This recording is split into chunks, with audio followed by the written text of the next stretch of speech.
Nobody wanted to help the struggling widow, until a Lakota warrior made her rich. Clara arrived in the frontier town at the end of a long and difficult journey.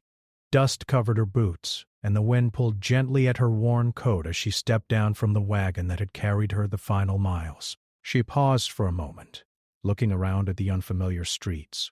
Wooden buildings lined the road, their paint faded from years of sun and storms. Horses stood tied to posts, and people moved quickly between shops, focused on their own lives.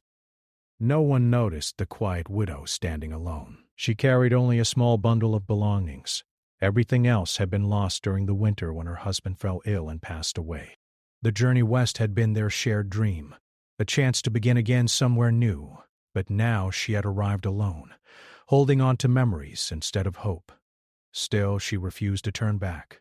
There was nowhere else to go. At first, Clara believed the town might offer kindness. A few people greeted her politely during her first days, and a woman at the general store showed her where she could buy bread cheaply. A man pointed her toward a small empty cabin near the edge of town. It was old and needed repairs, but it was all she could afford. She thanked him with genuine gratitude, not knowing that this would be one of the few warm welcomes she would receive. The cabin sat slightly apart from the other homes, facing open land that stretched toward distant hills.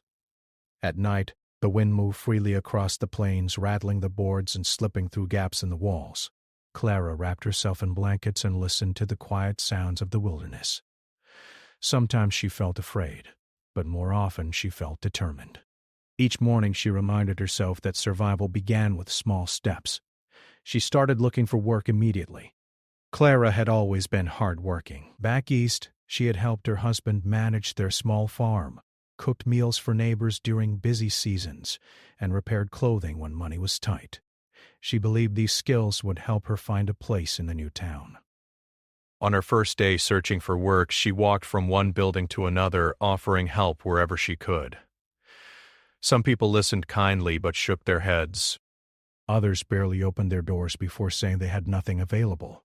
A few avoided her completely, pretending not to hear her polite requests. Clara tried not to let disappointment show on her face. She thanked everyone anyway and moved on, hoping the next door might bring better luck. Eventually, a laundry owner allowed her to wash clothes for a small payment. The work was hard and left her hands sore, but she felt relief at earning something honestly.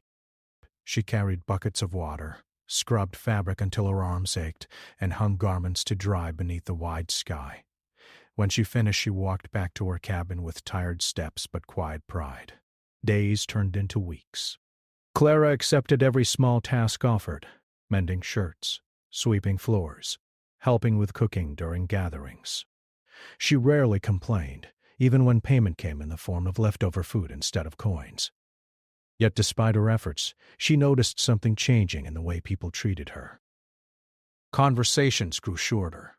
Smiles faded faster. Some townsfolk began whispering when she passed. She overheard fragments of their words. They spoke about bad luck, about strangers bringing trouble, about widows who could not survive alone. Clara tried to ignore these whispers, but they followed her like shadows. She continued to greet people politely, refusing to respond with anger or sadness. Deep inside, however, loneliness grew heavier. One afternoon, she returned home after a long day of searching for work, only to find a section of her fence broken by strong wind. The boards lay scattered across the ground. She sighed quietly and began gathering the pieces. Repairing it alone would take hours, but she refused to leave it damaged. Every small improvement made her feel stronger, even if no one else noticed. As she worked, she watched the horizon change color with the setting sun. The plains glowed gold and red, reminding her of evenings long ago when she and her husband planned their future together. She allowed herself a moment to remember him, then pushed the thoughts aside. Grief could slow her down, and she needed to keep moving forward. The next morning brought cold air and gray clouds. Clara walked into town again, carrying a small basket of mended clothing she hoped to return for payment. Along the way, she passed groups of people talking quietly. Their conversations paused when she approached. Some offered polite nods, but many avoided eye contact. Clara kept walking, reminding herself that dignity mattered more than approval. By midday, she had visited several shops without success. Work seemed harder to find with each passing day. Finally, she sat near the watering trough at the edge of the main street, placing her basket beside her feet. Horses drank slowly nearby while people moved past without stopping. She felt invisible, like part of the background rather than a person with hopes and struggles. Clara folded her hands in her lap and watched the town carefully. Children ran between buildings, laughing freely. Merchants called out prices to customers. A group of riders prepared to leave, their saddles loaded with supplies. Life continued around her, busy and full, while she remained still. Despite everything, she refused to cry. She believed tears would only confirm what others already thought, that she was weak. Instead, she breathed slowly and allowed herself a moment of rest.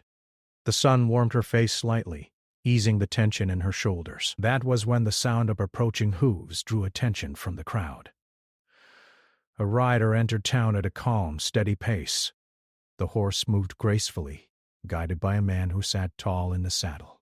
His presence was quiet yet strong, and people turned to watch without fully understanding why. Some stepped aside out of curiosity. Others stared with cautious expressions. The rider was a Lakota warrior. His clothing showed signs of travel, practical rather than decorative, and his gaze moved slowly across the surroundings, observing details others ignored. He did not rush, nor did he try to attract attention. Yet there was something about him that made the air feel different, as if he carried a calm strength wherever he went. Clara noticed him only briefly at first. She lowered her eyes again, assuming he was simply passing through like many travelers before him. However, as the horse slowed near the watering trough, she felt his presence linger. He studied the people around him, then looked toward her. He dismounted quietly, tying his horse nearby. Instead of heading toward the busy shops, he walked directly toward where Clara sat. She felt uncertain, unsure why a stranger would approach her, but she remained still. "Are you waiting for someone?" he asked gently. His voice was calm, respectful. There was no judgment in his tone, only genuine curiosity.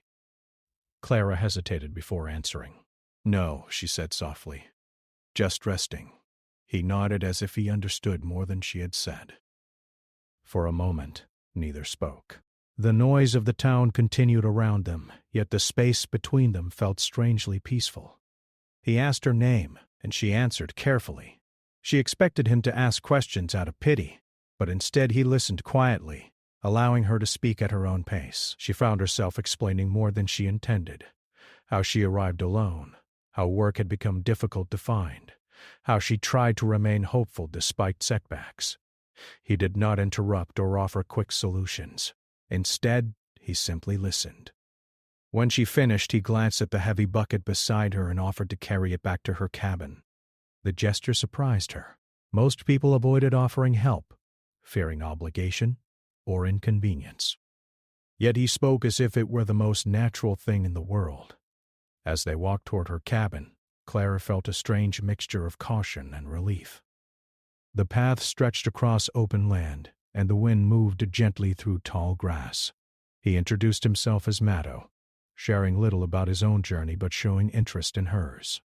When they reached the cabin, he paused, studying the land around it thoughtfully. His eyes moved across the soil, the slope of the ground, and the distant hills as if searching for something hidden. "You work hard," he said quietly. "But this place holds more than you see." Clara smiled faintly, unsure what he meant. To her, the land represented struggle and survival, nothing more. She thanked him politely, expecting their meeting to end there. As he turned to leave, she watched him walk away across the plains, unaware that this simple encounter would change everything that followed. The next morning, Clara woke before sunrise, as she always did. The air inside the cabin felt cold, and she wrapped her shawl tightly around her shoulders while stepping outside. A pale light spread across the horizon, turning the sky soft shades of orange and gray. She planned to begin another long day searching for work, expecting nothing different from the days before. As she stepped around the side of the cabin, she stopped suddenly. Maddo stood near the broken section of her fence, working quietly with steady hands. He had already gathered fallen boards and was adjusting them carefully into place. For a moment Clara simply watched, unsure whether she should speak or remain silent. "You came back?" she asked at last, her voice filled with surprise. He turned slightly and nodded, offering a calm smile. "The wind will return," he said. "Your fence should be strong enough to face it." Clara felt both grateful and uncertain. She was not used to people helping without asking for payment or expecting something in return. She approached slowly, watching the way he worked. Every movement seemed thoughtful, as if he understood the materials without needing instructions. "I could have done it," she said quietly. "I know," Maddo replied, "but doing it together makes it easier." His words were simple, yet they stayed with her. She brought him water and stood nearby, unsure how to help, but not wanting to appear ungrateful. They worked side by side in comfortable silence, occasionally exchanging small comments about the weather or the land. When the fence was finished, Clara invited him to share breakfast. She had little to offer, just bread and tea, but he accepted without hesitation. They sat outside on wooden crates, facing the wide open plains. The morning felt peaceful, and for the first time in weeks, Clara did not feel entirely alone. After eating, Maddo walked slowly around the property, observing the ground carefully. He knelt near patches of soil, touching it lightly, studying the way grass grew in certain areas. Clara watched him with curiosity. "Are you searching for something?" she asked. He glanced toward her. "I am learning how this land breathes." She smiled faintly at the unusual phrase, but said nothing more. Maddo pointed out areas where rainwater had once flowed, leaving faint lines across the ground. He noticed where sunlight stayed longest, and where wind protection came naturally from small rises in the land. "This place is not empty," he said. "It only needs understanding." Clara shook her head gently. "Everyone says this land is poor. That is why no one wanted it." He looked at her thoughtfully. "Many people look quickly. Few people truly see." His confidence made her curious, though she remained cautious. She had learned not to believe promises easily. Still, she listened as he explained simple ways to strengthen the soil and protect small plants from harsh weather. Later that day, Clara returned to town to search for work. As she walked along the main street, she noticed several people watching her differently. Word of Maddo's presence had already spread. Some townsfolk whispered quietly, their expressions filled with suspicion or curiosity. One woman stopped Clara near the general store. "That traveler's staying near your place," she said carefully. "Be careful with strangers." Clara nodded politely, though she felt unsure how to respond. Maddo had shown nothing but kindness, yet she understood the town's cautious nature. Outsiders were rarely trusted. When she finished her errands, she returned home to find Maddo repairing a small tool she had nearly given up on. He worked patiently, reshaping a bent piece of metal until it fit perfectly again. "You did not need to do that," she said. "It still has life," he answered simply. Over the next few days, Maddo continued helping in small ways. He patched gaps in the roof, reinforced loose boards, and showed Clara how to secure tools against sudden storms. He never acted as if he owned the place or controlled her choices. Instead, he asked permission before changing anything, treating her with quiet respect. Slowly, Clara began to trust him. They spent long afternoons walking the land behind the cabin. Maddo encouraged her to notice details she had previously ignored, the way shadows moved across the ground, how certain plants grew stronger in sheltered areas, how insects gathered near hidden sources of moisture. One evening, as they rested after working, Clara asked, "Why are you helping me?" He paused before answering. "Because you work hard. Because you continue even when others do not see your effort." His words touched her more deeply than she expected. For weeks, she had felt invisible, as though her struggles meant nothing. Hearing someone acknowledge her strength gave her new energy. Meanwhile, the town continued watching closely. Some people approached Clara with cautious curiosity, asking about the traveler. Others avoided her entirely, worried that change would bring trouble. Clara noticed these reactions but refused to let them distract her. One afternoon, Maddo handed her a small bundle of seeds. "Plant these where the ground stays warm," he suggested. She accepted them carefully. What are they? Something that grows well when given patience. Clara spent hours preparing the soil exactly as he showed her. The work felt different now. Not just a struggle for survival, but a chance to create something meaningful. Each seed represented hope, a quiet promise that effort could lead to change.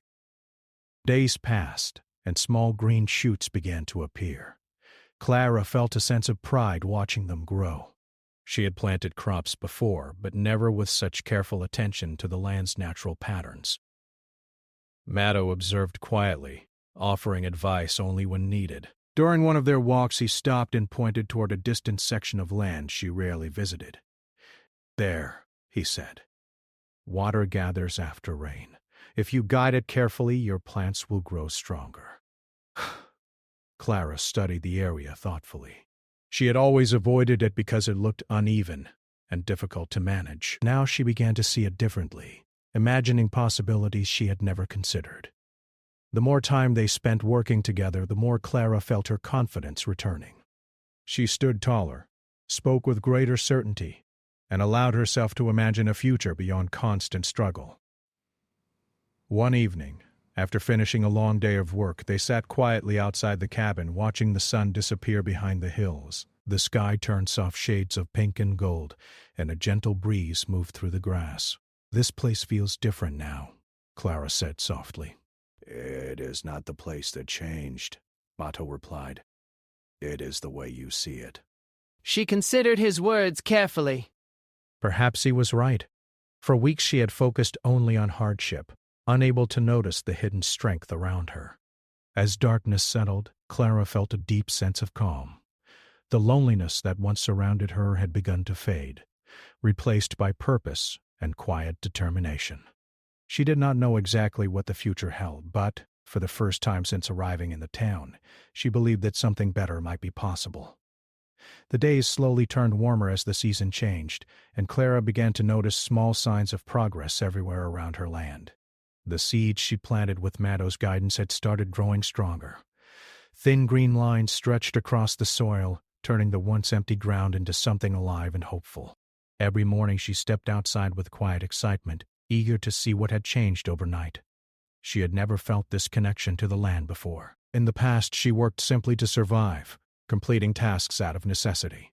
Now, she paid attention to details, the way sunlight touched certain areas longer, how the wind moved through the grass, and where moisture stayed hidden beneath the surface.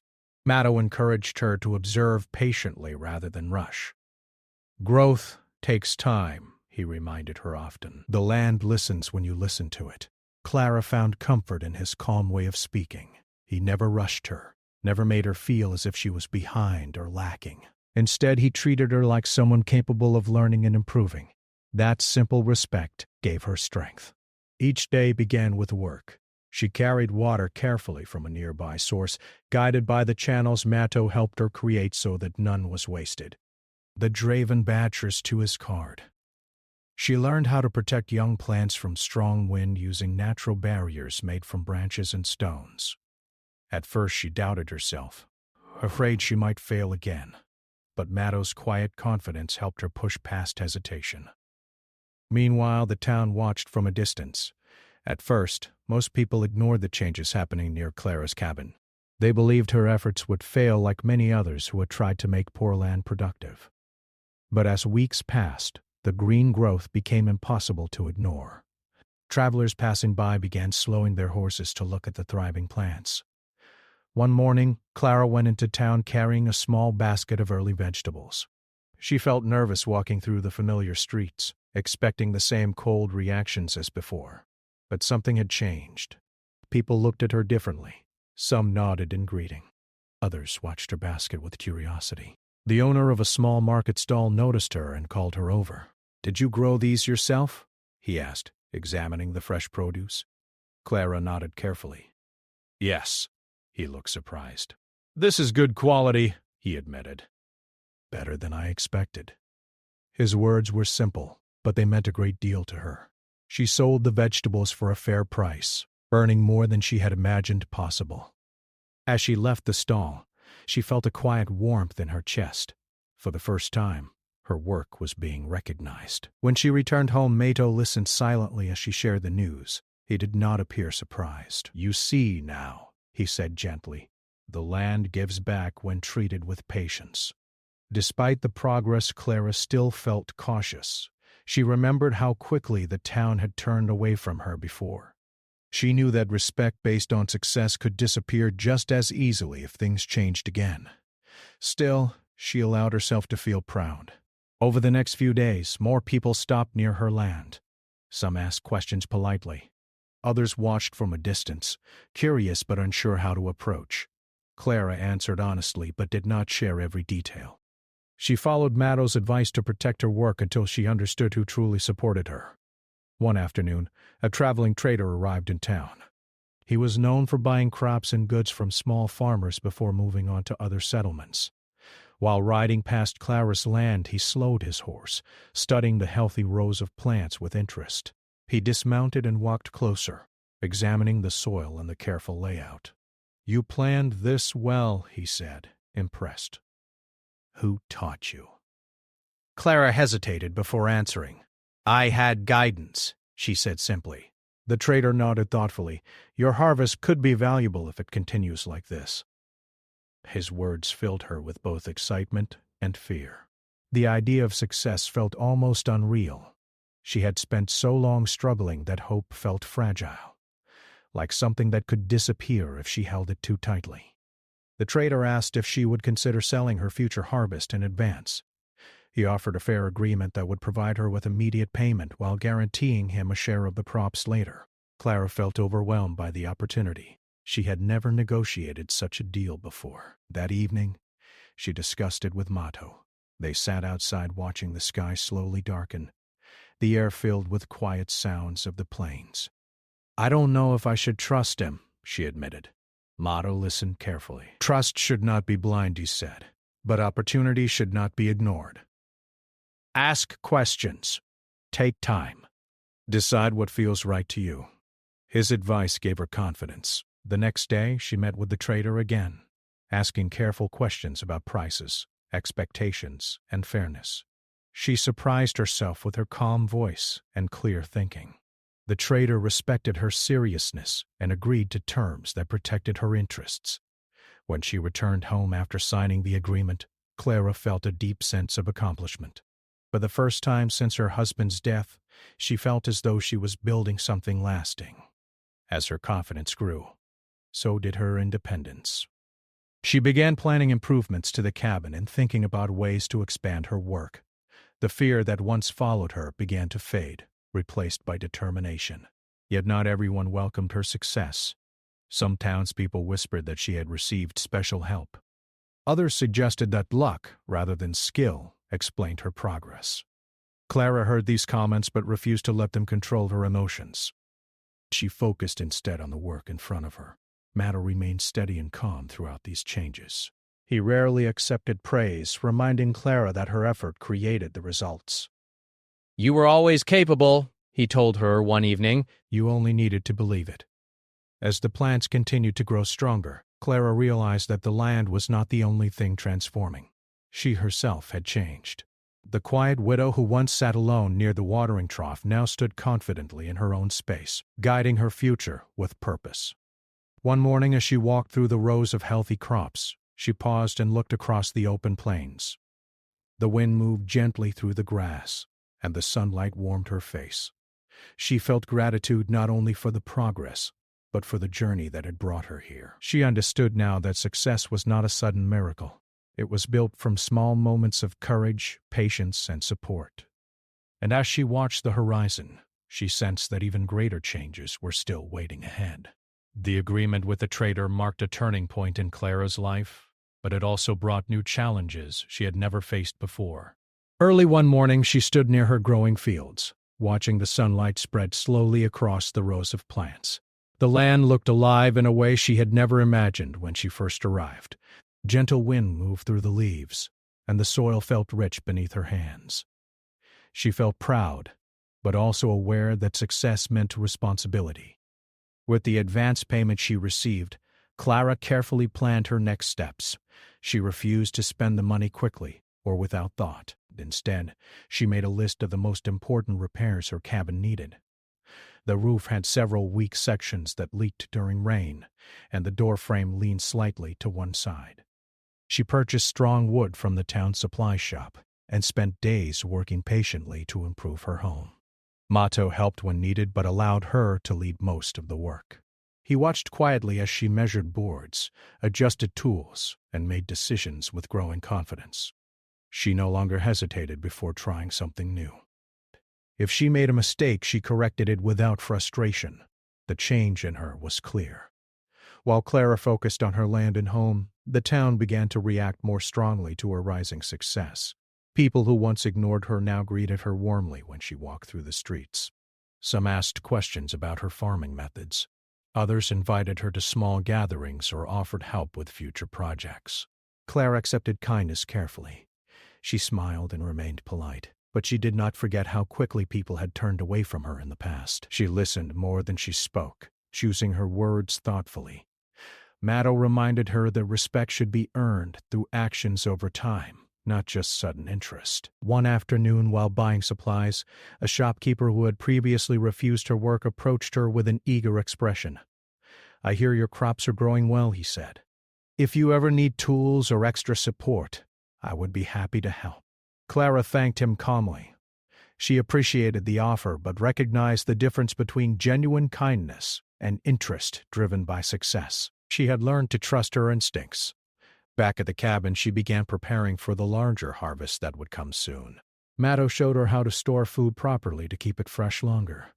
Together, they built simple wooden racks and improved the small storage space behind the cabin.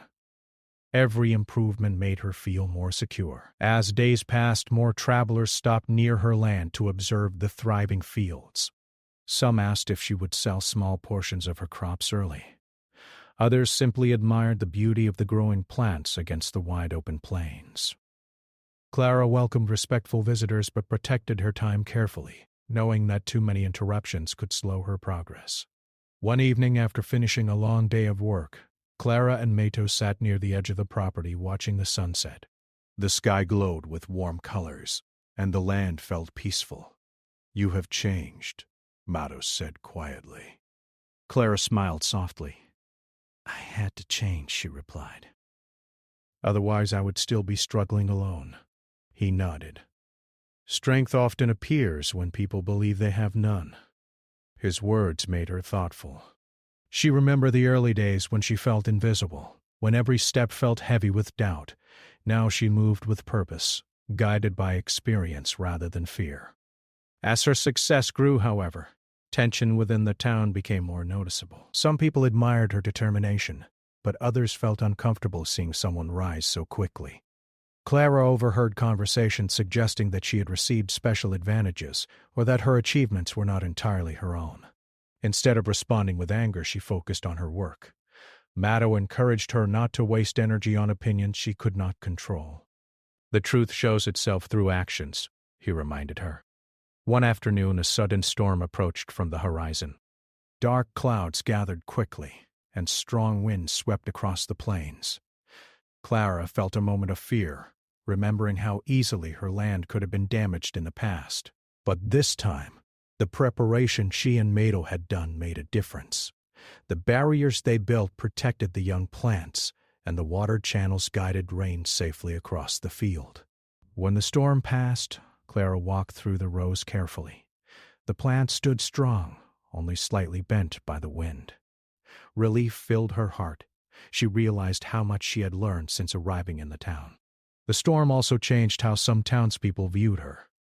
Several neighbors came to see how her land survived while others struggled with damage. They asked questions respectfully, hoping to learn from her methods. Clara shared basic advice generously, remembering how painful it felt to be ignored when she needed help. Gradually, the community began to see her not as a struggling outsider, but as someone with knowledge and resilience. Children stopped by to watch her work, curious about the growing crops. She spoke to them kindly, explaining simple lessons about patience and care. Despite these positive changes, Clara remained aware that success could attract new challenges. She kept careful records of her agreements with the trader and continued improving her skills. She no longer doubted her ability to make decisions, trusting herself more with each passing day. One evening, as they prepared tools for the next morning, Clara asked Matto a question that had been on her mind for weeks. "Why did you help me when you first arrived?" You did not know me. "Because I saw someone who refused to give up," he said gently. "Many people walk past strength without noticing it." His answer filled her with quiet emotion. She realized that his support had not been based on pity, but on respect. As harvest season approached, Clara felt both excitement and nervous energy. The fields looked full and ready, promising results beyond anything she had imagined months earlier. She walked slowly between the rows one morning, touching the leaves lightly, feeling gratitude for every step that brought her here. The widow who once struggled to survive had become someone others looked to for guidance. Yet she remained humble, remembering how quickly life could change. She continued working with determination, focused on building a future that felt stable and meaningful. And as the days grew closer to harvest, she sensed that the greatest transformation was not the wealth she was beginning to create, but the confidence she had discovered within herself. The harvest season arrived slowly but steadily, bringing a sense of quiet excitement to Clara's life. Each morning she stepped outside and looked across her fields with a mixture of pride and disbelief. The rows of crops stood tall and strong, their colors bright against the open plains. Months earlier she had stood in the same place, feeling uncertain and alone. Now, the land reflected her patience and effort. The air felt different as harvest time approached. Birds moved through the sky in wide circles, and warm sunlight stretched across the fields from early morning until evening. Clara worked from sunrise to sunset, gathering produce carefully and preparing it for storage and sale. Every movement felt meaningful. She was no longer working just to survive the day. She was building something lasting. Matto remained nearby, helping when needed, but never taking control. He watched her make decisions confidently, noticing how her posture had changed. She walked with purpose now, her steps steady and sure. Even when challenges appeared, she faced them calmly, rather than with fear. The first large delivery to the trader was an important moment. Clara loaded baskets onto a wagon, checking everything twice to ensure quality. She felt nervous as the trader inspected her harvest, but his expression quickly turned to approval. "This is excellent work," he said. "Better than many experienced farmers." Hearing those words filled her with quiet joy. The payment she received was more than she had ever earned before. For a moment she simply held the coins in her hands, feeling their weight as proof that her hard work had created real change. As news spread about her successful harvest, more people visited her land. Some came out of curiosity, while others genuinely wanted to learn from her experience. Clara welcomed respectful visitors, sharing simple advice and encouraging others to believe in their own ability to grow and change. The town itself began to shift. People who once avoided her now greeted her warmly, and a few even apologized for not helping her when she first arrived. Clara listened without bitterness. She had learned that holding on to anger would only slow her own growth. Instead, she accepted their words calmly, focusing on the future rather than the past. One afternoon, a young woman approached her hesitantly, asking for guidance about starting her own small garden. Clara spent hours explaining what she had learned, how to watch the land carefully, how to trust patience, and how to remain strong even when others doubted her. Sharing knowledge felt rewarding in a way she had never expected. Despite her growing success, Clara remained humble. She continued working daily, improving storage areas, expanding planting sections, and planning for future seasons. She saved a portion of her earnings carefully, determined to create lasting security rather than temporary comfort. As her life became more stable, she found time to reflect on how much she had changed. The quiet widow who once sat alone near the watering trough felt like a distant memory. She remembered the loneliness, the rejection, and the moments when hope seemed impossible. Those memories no longer brought pain, but served as reminders of her strength.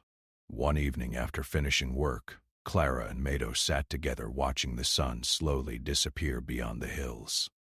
The sky glowed with deep shades of orange and gold, and the fields around them felt peaceful. You have built something strong, Mato said quietly.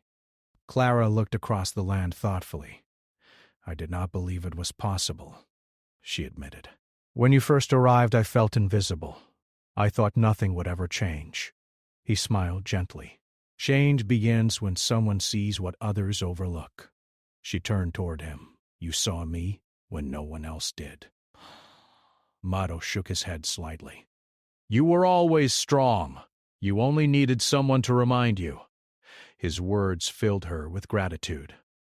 She realized that while she had done the work herself, his guidance and belief had helped her rediscover her own confidence.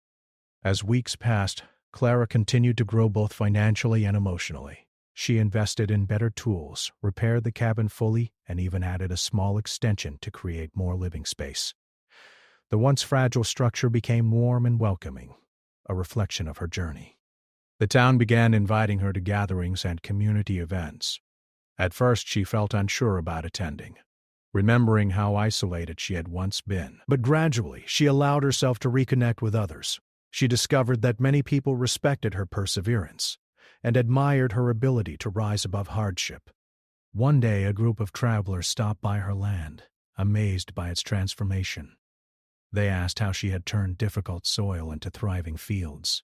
Clara explained that success came from patience, observation, and believing in possibilities others ignored. As she spoke, she realized that her story had become an inspiration for others. During this time, Mato grew quieter, spending more time watching the horizon. Clara sensed that something was changing but did not ask immediately. One morning, she noticed him preparing his horse and gathering his belongings. You are leaving, she said softly. He nodded. My path continues elsewhere. The words filled her with both gratitude and sadness. She had known this moment would come, yet she still felt unprepared. Mato had arrived quietly and changed her life without asking for anything in return. I do not know how to thank you, she said. He looked at her warmly. You already have. You lived with courage. That is enough. They stood together in silence for a moment, the wind moving gently through the fields around them. Clara felt tears forming but held them back, choosing instead to smile. You helped me see my own strength, she said. I will never forget that. Mato mounted his horse and prepared to leave. Before riding away, he looked once more at the land she had transformed. This place carries your story now, he said. Let it remind you of who you are. As he rode across the plains, Clara watched until he disappeared into the distance. She felt a quiet ache but also deep peace. She understood that his role had been to guide her toward independence, not to stay forever. In the months that followed, Clara continued building her life with confidence. Her success grew steadily, bringing financial stability and a sense of purpose she had never known before. She supported others when she could, remembering the loneliness she once faced. People in the town began sharing her story as an example of resilience. They spoke about the widow who refused to give up, and the Lakota warrior who helped her rediscover her strength. Yet Clara knew the true meaning of her journey was not simply becoming rich in wealth. It was about becoming rich in courage, wisdom, and self-belief. Standing in her fields one evening, she looked toward the horizon with a peaceful heart. The wind carried the scent of growing plants, and the sky stretched endlessly above her. She felt grounded, strong, and ready for whatever the future might bring.